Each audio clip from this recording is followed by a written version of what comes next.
गंगा किनारे बसे चंदनपुर गांव में मणिलाल नाम का एक मूर्तिकार रहता था। मणिलाल की कला ऐसी थी कि वो पत्थर को छू दे तो उसमें जान भोंक देता था। लेकिन मणिलाल की सबसे बड़ी विशेषता ये थी कि वो मौन रहता था। उसने संकल्प लिया था कि वो काम करते समय एक शब्द भी नहीं बोलेगा और बाकी समय भी बहुत कम बात करेगा। उसी गांव में सुमेर नाम का एक सुनार था। सुमेर को अपनी बातों का बड़ा घमंड था। वो कहता था, दुनिया में वही राज करता है जिसकी जुबान चलती है। ये मणिलाल तो गूंगा पत्थर है, इसकी कला का क्या मोल अगर ये अपनी प्रशंसा खुद नहीं कर सकता। गांव के मंदिर के लिए एक बहुत बड़ी प्रतिमा बनाई जानी थी। मुखिया जी ने मणिलाल को यह काम सौंपा। सुमेर को यह बात खटक गई। उसने गांव वालों के सामने मणिलाल को नीचा दिखाने की योजना बनाई। जब मणिलाल मंदिर के प्रांगण में पत्थर तराश रहा था, सुमेर वहां पहुंचा और जोर जोर से बोलने लगा, अरे मणिलाल, ये पत्थर तो बेकार है, इसमें दरार है, तुम अपनी मेहनत बर्बाद कर रहे हो। वैसे भी जो आदमी बोल नहीं सकता वो पत्थर में भाव कैसे भरेगा। मणिलाल ने सिर उठाकर सुमेर की तरफ देखा तक नहीं। वो बस अपनी छेनी और हथौड़े से पत्थर पर टप टप की लय में चोट करता रहा। अगले 15 दिनों तक सुमेर रोज वहां आता।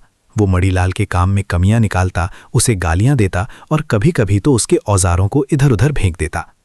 गांव वाले हैरान थे कि मणिलाल जैसा कद्दावर आदमी इस सुमेर को एक थप्पड़ क्यों नहीं मारता या कम से कम उसे डांटता क्यों नहीं।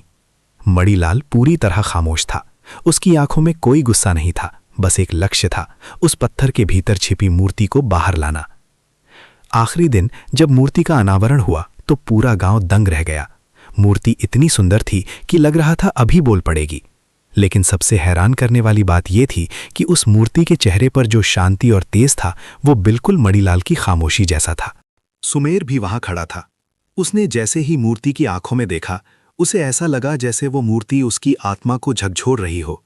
उस पत्थर की खामोशी सुमेर की चीख पुकार से कहीं ज्यादा भारी थी। सुमेर का गला भर आया। उसे महसूस हुआ कि उसने पिछले 15 दिनों में जितनी भी बातें की वे सब कूड़ा थीं। मणिलाल की चुप्पी ने उसे अपनी गलती का एहसास करा दिया था। भीड़ छटने के बाद सुमेर मणिलाल के पास गया और धीमी आवाज में पूछा, मणिलाल भाई, मैंने तुम्हें इतना उकसाया, इतना बुरा भला कहा, पर तुमने एक बार भी पलटकर जवाब क्यों नहीं दिया? क्या तुम्हें गुस्सा नहीं आया? मणिलाल ने कहा, जब मैं छेनी चलाता हूं तब पत्थर बोलता है, अगर मैं बोलने लगता तो पत्थर खामोश हो जाता। मणिलाल ने आगे कहा, तुम्हारी गालियों का जवाब अगर मैं शब्दों से देता तो मेरा ध्यान बट जाता और ये मूर्ति अधूरी रह जाती। तुम्हारी आवाज बाहर का शोर थी, मेरी खामोशी मेरा अंदर का संगीत। सुमेर ने उस दिन समझा कि खामोशी का अर्थ कमजोरी नहीं बल्कि अत्यधिक एकाग्रता है।